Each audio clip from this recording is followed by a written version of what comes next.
Alhamdulillah, pertama dan selamanya marilah sama-sama kita merafakkan syukur kepada Allah Subhanahu wa taala. Dan pada malam ini sekali lagi Allah Subhanahu wa taala pertemukan kita dalam satu majlis zikrullah, dan mudah-mudahan perhimpunan kita ini dirahmati oleh Allah Subhanahu wa taala insya-Allah. Baik tuan-tuan, malam ini kita akan sambung pada hadis yang ke-36. 36 insya-Allah. Bismillahirrahmanirrahim.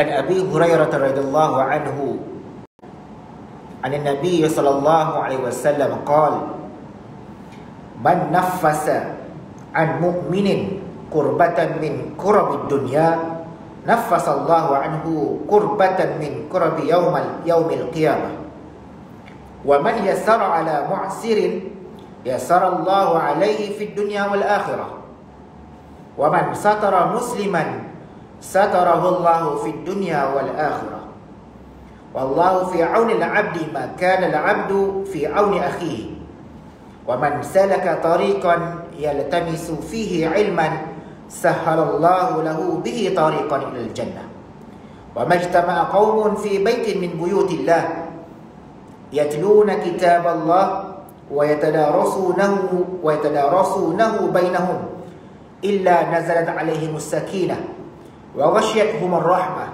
wa haffathumul malaikah wa dzakarahumullahu fi man 'indahu wa man batta'a bihi amaluhu lam yusra' bihi nasabuhu. Hadis rawahu Muslim. Hadis yang diriwayatkan daripada Abu Hurairah radhiyallahu anhu bahawasanya Rasulullah sallallahu alaihi wasallam telah bersabda, barang siapa yang meringankan salah satu daripada kesusahan seorang mukmin di dunia, maka Allah Subhanahu wa taala akan meringankan salah satu daripada kesusahannya di hari kiamat kelak. Dan barang siapa yang memudahkan, yakni membantu dalam menyelesaikan masalah ataupun dalam masalah hutang, orang yang mendapat kesusahan, yakni orang yang berhutang itu, maka Allah Subhanahu wa taala akan memudahkan baginya di dunia dan akhirat. Dan barang siapa menutup aib seorang Islam yang lain, nescaya Allah Subhanahu wa taala menutup aibnya di dunia dan di akhirat. Allah Subhanahu wa taala menolong seorang hambanya selagi mana hamba itu menolong saudaranya. Dan barang siapa yang menempuhi atau melalui satu jalan untuk mencari ilmu, maka Allah Subhanahu wa taala akan permudahkan jalan baginya, iaitu satu jalan menuju ke syurga. Tidaklah satu kaum ini berkumpul di suatu tempat, yakni satu masjid dari rumah-rumah Allah. Mereka membaca Al-Quran dan mempelajarinya bersama-sama, kecuali ketenangan akan turun ke atas mereka, rahmat akan meliputi mereka, dan para malaikat akan mengelilingi mereka. Dan Allah Subhanahu wa taala memuji mereka di hadapan para malaikat-malaikatnya. Dan siapa yang amal solehnya sedikit, maka nasab keturunannya itu tidak boleh mengangkat darjatnya. Hadis sahih riwayat Muslim. Tuan-tuan, hadis panjang malam ni. Hadis yang ke-36 dalam himpunan 40 hadis An-Nawawi di bawah tajuk galakan berbuat kebaikan.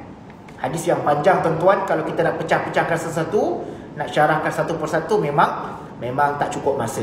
Baik, cuma kita ambil secara kesimpulan daripada hadis yang diriwayatkan daripada Abu Hurairah ini, daripada hadis riwayat Muslim ini, supaya apa tuan-tuan, kita dapat mempelajari setiap isi kandungan Al-Quran, setiap isi ataupun faedah ataupun disebut sebagai istifadah hadis ini, dan menjadi pedoman ataupun panduan dalam hidup kita. Kata Imam Nawawi dalam Syarah Sahih Muslim, hadis ini merupakan satu hadis yang agung, di mana ia menghimpunkan pelbagai ilmu, pelbagai manfaat dan juga pelbagai kaedah serta adab. Ibn Daqiq Al-Aid berkata, hadis ini cukup agung merangkumi semua jenis ilmu, kaedah dan adab, dan padanya menerangkan kelebihan menunaikan hajat orang Islam sama ada melalui harta, ilmu, pertolongan, nasihat dan sebagainya. Tuan-tuan, kalau ingat hadis yang kita baca pada pengajian yang lepas, bulan lepas, hadis berkaitan dengan hasad dengki, la tahasadu wa la tabaghadu. Ingat hadis tu kan? Jadi hadis ini kesinambungan daripada hadis 36 ni, kesinambungan daripada hadis yang bulan lepas yang kita baca. Dan di sudut mana akhlak ataupun adab seorang Muslim itu, bila mana Nabi pesan kepada dia, Nabi pesankan kepada kita, man naffasa an mu'minin kurbatan, barang siapa yang meringankan beban seorang mukmin. Kata Imam Ibn Daqiq tadi, sama ada dalam bentuk harta benda, dalam pertolongan tersebut, meringankan beban tersebut dalam bentuk memberi harta, memberi idea, memberi nasihat, memberi pandangan, apa juga sekalipun yang kita mampu untuk kita nak meringankan beban. Tuan-tuan, sekarang ini zaman kita sekarang ni dalam masih lagi dalam PKPP kita hari ini dimaklumkan, dikhabarkan hari ini kes yang paling tertinggi dalam sejarah COVID-19, dalam sejarah PKP, iaitu 287 kes positif hari ini. Semalam 290. Kalau sebelum di masa zaman PKP tu 277 paling tinggi. Tapi hari ini 287. Dia lebih tinggi daripada masa PKP tu. Tuan-tuan, apa implikasi ataupun apa kita nak kaitkan situasi yang berlaku, realiti yang berlaku zaman kita sekarang ni, kita dilanda COVID-19 dan sebagainya, kes kembali meningkat dan sebagainya. Apa kita nak buat, tuan-tuan? Apa kaitan dengan hadis yang kita baca pada malam ni? Yang Nabi sebut man nafasa an mu'minin kurbatan min kurbi dunya. Ramai orang yang terjejas ekonominya, ramai orang yang hilang pekerjaannya, ramai orang yang bernasib malang, kurang bernasib baik, tidak seperti kita. Ada yang masih lagi di ICU. Tengok dalam indeks hari ini di Kementerian Kesihatan, ada yang masih lagi dirawat di ICU disebabkan COVID-19. Ada yang perlukan bantuan pernafasan. Ada yang macam-macam keadaan, yang sakit, terlantar dan sebagainya. Yang sihat pula kena buang kerja, nasib kurang baik disebabkan COVID-19. Jadi apa yang kita boleh bantu? Bagaimana cara untuk kita nak membantu, nak meringankan beban? So dalam masa yang sama, kita nak menyelamatkan diri kita, keluarga kita, masyarakat kita ataupun bumi kita Malaysia ini. Kita nak memutuskan rantaian COVID-19 ni, termasuk dalam hadis ini, adab kita sebagai seorang Muslim. Bila mana kerajaan, pihak kerajaan atau pemerintah keluarkan arahan supaya kita mematuhi SOP, memakai mask, jaga jarak dan sebagainya. Ini juga salah satu kita nak meringankan beban pihak frontliners yang telah bertukar lumus, yang sebelum ini masa zaman PKP. Kita kalau boleh tak nak ulang balik benda tu, tak nak ulang balik, tak nak terjadi balik, tak nak PKP balik. Kalau kata berlakulah PKP, orang tak boleh nak bekerja, ekonomi kita akan jatuh dan sebagainya, orang tak boleh nak bergerak, silap-silap masjid pun kena tutup. Berita semalam ada beberapa masjid yang kena tutup. Tak silap saya dekat Pahang pun ada, dekat Jerantut ke, ada masjid kena tutup. Dekat kalau dekat Kedah mana, saya lupa nama daerah tu, sekolah kena tutup, masjid kena tutup, ada pasaraya kena tutup. Tempat saya, Sungai Buloh, ada satu pasaraya kena tutup. Pasaraya okey lah, tak apalah. Tapi kita fikir, walaupun pasaraya, itulah tempat orang nak beli keperluan, nak beli barang dapur, nak beli itu, nak beli ini kan. Bila dah tutup, masalah COVID-19, jadi kita pun dah terbatas pergerakan kita, tak boleh nak berurusan, tak boleh nak itu. Jadi ini hadis ini sepatutnya memberi pengajaran kepada kita. Kita nak meringankan beban semua pihak. Orang yang menolong kita, pihak kerajaan yang telah bertukar lumus, frontliners, doktor, nurse, pegawai-pegawai kesihatan, KKM sebagainya, mereka ini telah bertukar lumus membantu sedaya upaya siang dan malam untuk nak memutuskan rangkaian COVID-19. Tugas kita sebagai rakyat jelata, sebagai rakyat yang mungkin tidak terlibat dengan kerja-kerja fraudulence ni, tugas kita jaga SOP cukup. Kita paksa diri kita, cuba paksa diri kita untuk patuhi SOP. Paksa diri kita untuk jaga jarak, paksa diri kita untuk jaga pergaulan. Jangan pergi tempat crowded, jangan pergi tempat yang berisiko, tempat yang zon merah dan sebagainya. Kalau mungkin sebelum ni kita dah bebas sikit, tapi bila kes dah naik ni, kena jaga-jaga. Kes dah semakin naik, kena jaga-jaga tuan-tuan. Baik. Mungkin ada di kalangan jiran kita, mungkin ada di kalangan ahli ahli jemaah kita, ahli karya kita yang mungkin positif ke ataupun kena tahan ke COVID-19 dan sebagainya, maka kita ringankan beban dia. Mungkin ada yang terpaksa, yang kena buang kerja, yang terpaksa tutup kedai, tutup company, yang terpaksa berhenti ataupun hentikan aktiviti perniagaan. Maka apa yang kita boleh bantu, kita bantu. Apa cara sekalipun yang kita boleh ringankan beban dia, kita bantu. Ini salah satu adab yang Nabi SAW ajarkan kepada kita dalam hadis ini. Man nafasa an mu'minin kurbatan min kurabid dunya, nafasallahu anhu kurbatan min kurabi yaumal qiyamah. Kita kadang-kadang tak nampak kita nak membantu orang ni. Kita nampak macam benda remeh. Alah, biasalah. Aku punya bantuan pun bukanlah banyak sangat. Aku punya sumbangan yang aku beri pun bukanlah banyak sangat ataupun bukannya besar sangat pun. Tapi benda itu dinilai di sisi Allah Subhanahu Wa Taala. Dalam keadaan ramai yang terdesak, dalam keadaan ramai yang kesempitan, tetapi kita ni Allah bagi kesempatan, ruang, Allah bagi kita peluang ataupun Allah bagi kita kelapangan sedikit, maka itulah kita manfaatkan untuk kita nak meringankan beban saudara-saudara kita yang kurang bernasib baik sepanjang tempoh musim PKP ni. Tuan-tuan, kita belum menang lagi tuan-tuan. Kita nak melawan COVID-19 ni. Walaupun diumumkan sampai 31 Disember, kalau kita tak berjaga mungkinlah, mungkin 31 Disember mungkin kita nampak macam lama lagi, kan? Tapi kalau boleh kita nak lagi cepat. Kalau boleh kita nak PKP ni tamat lebih awal. Virus ni ataupun COVID-19 ni dibersihkan lebih awal supaya kita lebih bebas untuk nak bergerak dan sebagainya. Itulah. Baik. Wa man yassara ala mu'sirin yassarallahu alaihi fid dunya wal akhirah. Dan barang siapa yang memudahkan urusan, sama juga dalam kes yang tadi tu, kita nak mudahkan urusan orang. Baru ni saya tengok ada satu video viral, ada orang mengamuk dekat hospital, kena beratur panjang, kena ambil nama. Kita nak masuk masjid tadi pun kena beratur panjang, kan? Nak kena scan, nak kena tulis nama, kan? Tapi disebabkan ini adalah SOP, kita nak memudahkan semua pihak supaya kita ni tak ada yang yang dijangkiti, tak ada yang kena wabak dan sebagainya. Kita patuhi, kita memudahkan urusan orang. Wa man yassara ala mu'sirin yassarallahu alaihi fid dunya wal akhirah. Barang siapa yang meringankan, memudahkan urusan orang lain yang mana dia dalam kesusahan, maka Allah SWT akan memudahkan urusan dia dunia dan akhirat.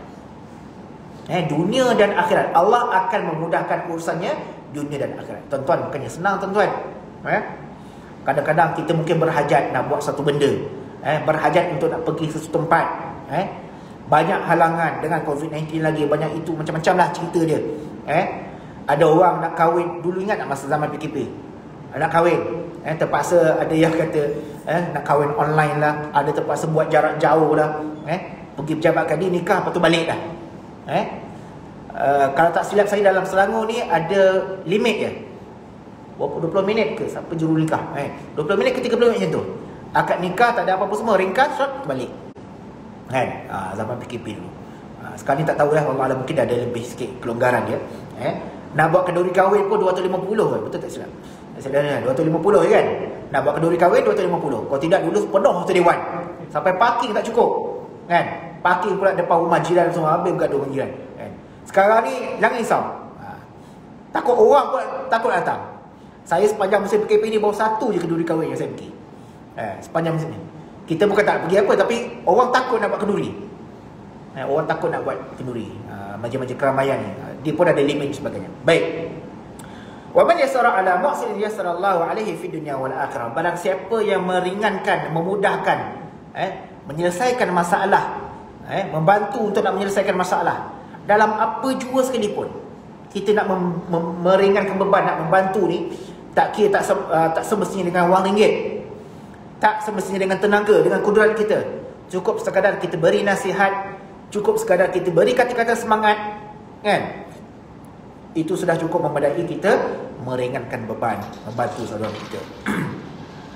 Kemudian Nabi kata, waman satara musliman satarahullahu fid dunya wal akhirah. Dan barang siapa yang menutup keaiban saudaranya, maka Allah Subhanahu wa taala akan menutup keaibannya dunia dan akhirat. Ini satu benda yang penting juga, pengajaran bagi kita. Waman satara musliman, barang siapa yang menutup keaiban seorang muslim, satarahullahu fid dunya wal akhirah, maka Allah SWT akan menutup segala.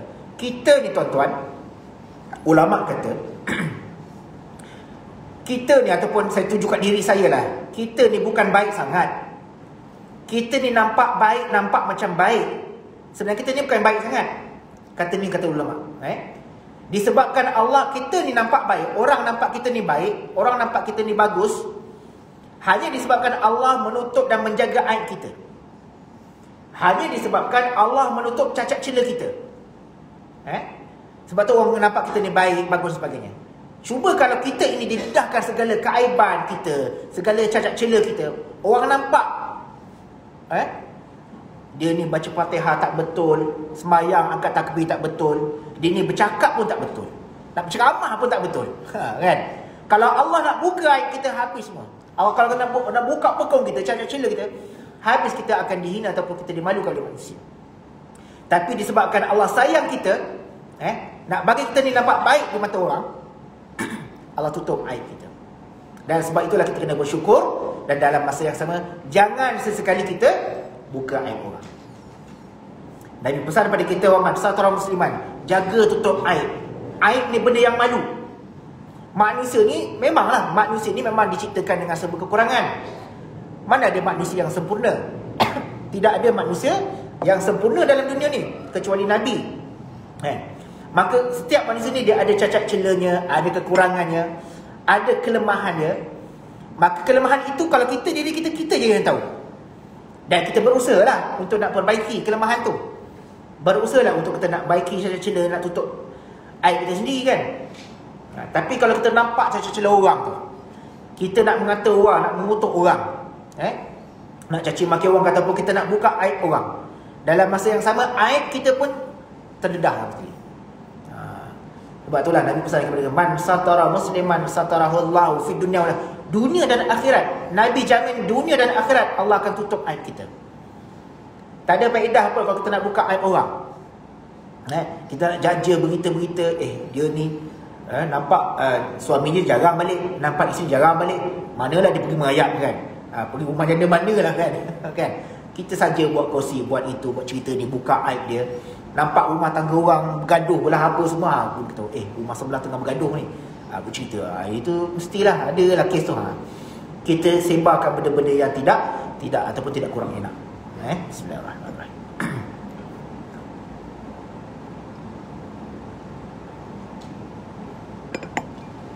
Baik. Seterusnya, wallahu fi auni al-'abdi ma kana al-'abdu fi auni akhihi. Allah Subhanahu wa taala akan menolong hamba-Nya selagi mana hamba-Nya itu menolong saudaranya. Kita kalau tak tolong orang, Allah tak akan tolong kita. Kita tak sayang orang, Allah tak akan sayang kita. Kita kalau tak buat baik dengan orang, Allah tak akan berbaik dengan kita. Sebab itulah indahnya Islam ini. Islam ajarkan kepada kita akhlak seorang muslim ni bagaimana. Bila mana kita buat baik, Allah sendiri akan buat baik kepada kita. Kita buat baik pada orang, orang tu belum tentu lagi akan buat baik kepada kita, tapi Allah SWT akan buat baik kepada kita. Kita ni buat baik dengan orang, tolong orang, selesaikan masalah dia, ringankan beban dia, kita tolong orang tanpa kita mengharap balasan dan sebagainya. Orang tu belum tentu nak balas kebaikan kita. Orang tu belum tentu nak balas balik jasa kita. Tapi Allah SWT sendiri akan tolong kita. Allah SWT sendiri akan buat baik dengan kita. Hanya kita buat baik dengan orang. Bukan kata orang, kucing, segala makhluk lah. Kadang-kadang orang ni nampak baik dengan manusia, dengan binatang garam pula dia. Kucing baru nak masuk rumah dijekahnya, kan? Dengan kucing pula kan, gaduh dengan kucing pula. Macam kes baru ni kan, kucing dia pajak kereta, marah kucing dia pajak kereta, dia ambil kucing dia hempas 3-4 kali. Tak tahulah, rasanya mungkin dah kena tangkap kau orang tu. Dengan orang baik, nampak orang baik, tapi dengan makhluk lain pula, dengan kucing lah apa semua, dia buat jahat. Wallahu fil auni al-abdi ma kana 'abdu fi auni akhihi. Allah SWT tidak akan menolong kita selagi mana kita tidak bertolong. Jadi benda yang kita nampak ringan, benda yang kita nampak remeh, benda yang kita nampak mudah tu sebenarnya besar di sisi Allah SWT. Besar di sisi Islam. Benda kadang-kadang kita nampak macam kecil je. Alah, aku punya pertolongan ni apalah sangat, kan? Orang sebelah nak pinjam duit, mungkin RM10, mungkin RM20, nak isi minyak, nak beli susu nak, kan? Dia baru 3 hari kena buang kerja. Contoh, kan? Kita ada duit sikit, kita bantu dia. Kita rasa tak apalah, kecil ni. Kita nampak macam sumbangan kita, bantuan kita tu ataupun pertolongan kita macam kecil, tapi besar di sisi Allah SWT. Dengan berkat pertolongan tu, mana tahu Allah SWT pandang kita punya keikhlasan, kita menolong saudara kita tu, Allah nak bagi benda yang lebih besar lagi yang kita hajat. Kita nak apa yang kita hajatkan, Allah akan bagi. Dengan cara kita, hanya dengan cara kita menolong orang. Allah boleh buka pintu rezeki kita. Kalau tengok dalam surah Al-Insan, bagi makan Allah, wa yut'imuna at-ta'ama 'ala hubbihi miskinan wa yatiman wa asira. Pagi Jumaat kan, subuh biasa imam baca surah Al-Insan tu. Tuan-tuan tengok balik dia punya tafsiran, terjemahan dia. Wa yut'imuna at-ta'am, orang yang memberi makan, miskinan wa yatiman, kepada orang lain, kepada fakir miskin, kepada anak yatim. Innama nut'imukum liwajhillah. Dia memberi makan kepada orang itu semata-mata kerana Allah. La yuridu minkum jazaan wala syukura. Tanpa dia mengharapkan sebarang balasan, dan juga tanpa dia mengharapkan terima kasih daripada orang tu. Sebab tu saya sebut tadi, kita buat baik dengan orang, belum tentu orang tu akan buat baik pada kita, tapi Allah akan buat baik dengan kita.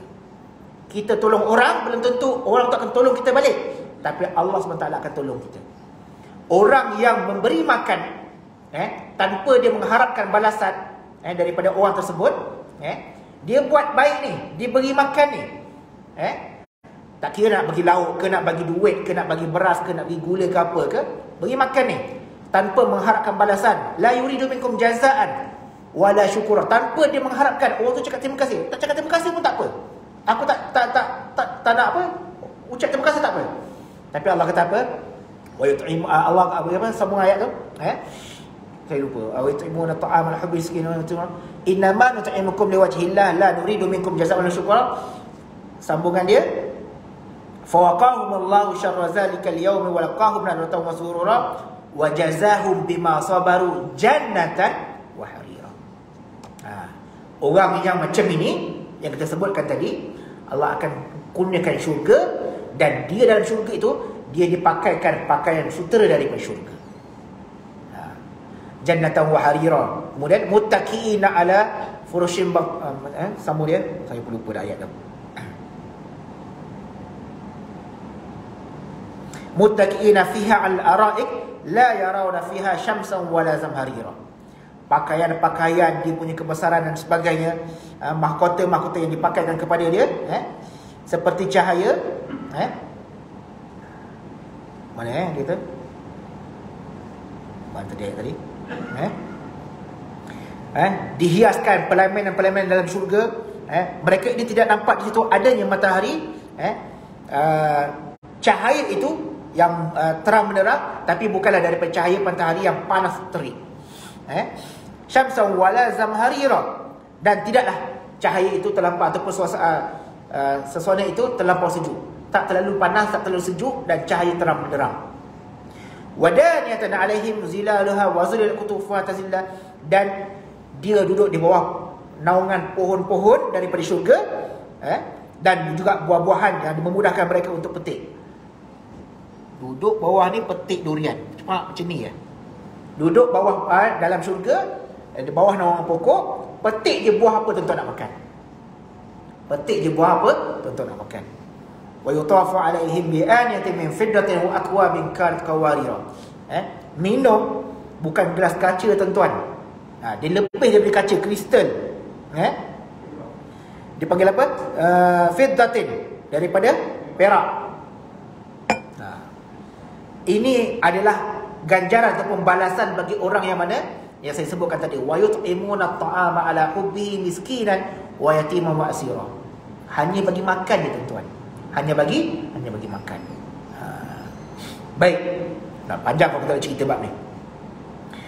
Baik, seterusnya dalam hadis ini disebut, wa man salaka tariqan yaltamisu fihi ilman sahlallahu lahu bihi tariqan ila al-jannah. Hadis ini pun masyhur, sudah kita dengar. Barang siapa yang melalui satu jalan yaltamisu fihi ilman, semata-mata untuk menuntut ilmu, sahhalallahu lahu bihi tariqan ila al-jannah, maka Allah akan permudahkan jalannya menuju ke syurga. Hadis ini saya hafal dari kecil lagi. Masa tu nak bagi semangat tau. Nak semangat nak belajar tau. Semangat nak belajar. Orang menuntut ilmu ni syurga dijamin Allah SWT. Baik. Wa majtama'a qaumun fi baitin min buyutillah yatluna kitaballah wa yatadarasunahu bainahum.